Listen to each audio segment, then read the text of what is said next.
घटनेतील संगीता गंगथडे यांचा मृत्यू झालाय।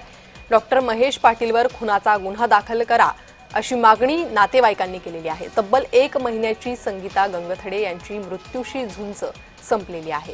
लातूरात 1 महिन्यापूर्वीच ही घटना घडली होती। हिट अँड रनची ही घटनेतील गंभीर जखमी संगीता गंगथडे यांची मागील 1 महिन्यापासून रुग्णालयात मृत्यूशी सुरू असलेली झुंज अखेर संपली आहे। लातूरात घडलेल्या या भयानक घटनेतील आरोपी डॉक्टर महेश पाटील यांच्यावर सदोष मनुष्यवधाचा गुन्हा दाखल करून हे प्रकरण दाबणारे त्यांचे नातेवाईक आणि साथीदारांवर कठोर शिक्षा करावी अशी मागणी मयत संगीता गंगथडे यांच्या नातेवाईकांनी केली आहे।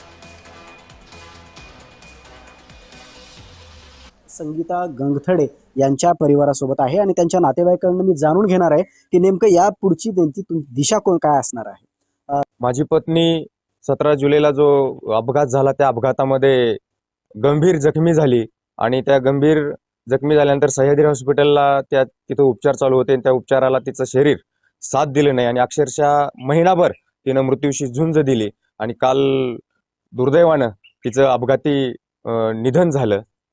ह्या प्रकरणामध्ये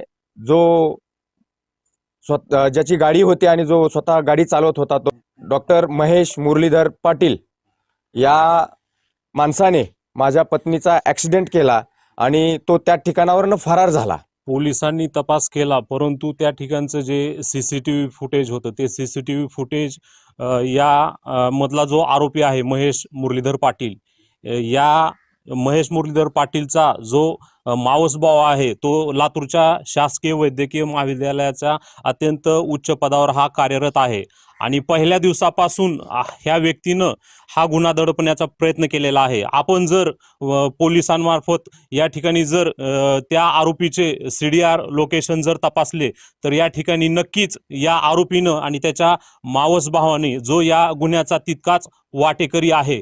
अजय घुडके, जय महाराष्ट्र न्यूज, लातूर।